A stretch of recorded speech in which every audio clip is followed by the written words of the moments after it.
Yo, so I'm gonna be installing some suspension on my Lexus. So I just want to show you guys what I'm gonna be installing because it's actually a lot of parts. So on my next video, I'm just gonna do straight installation. But this one, I just want to do an overview to see how much I actually got. So let's start with the first one. Suspension link handling. So I got some new wheels for it. I got some Conseil KNP05s for it. Very nice.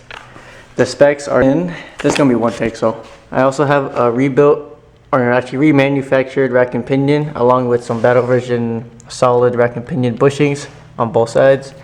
I also have some battle version outer tie rods, so OEM lower ball joints, and I have some lateral arms that has a spherical bearing installed by Figs Engineering, along with my caster arm as well. Very clean. I also have some parts by Max coilovers that I'll be installing. And for my upper controllers, I'll be running Cuscos. I have JZX100s on it right now, but I want more adjustability, so I went with the Cusco. And then I also have a Hotchkiss sway bar along with a Figs Engineering sway bar end links on both sides. So that's basically the front. I'm gonna show you the rears.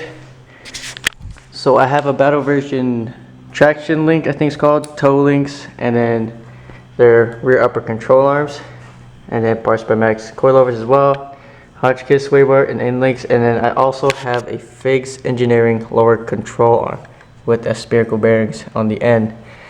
It looks very nice. So that's just a quick parts list of what I'm installing. So yeah, so that's what I'll be installing on my Lexus. So stay tuned for that. Let's get it.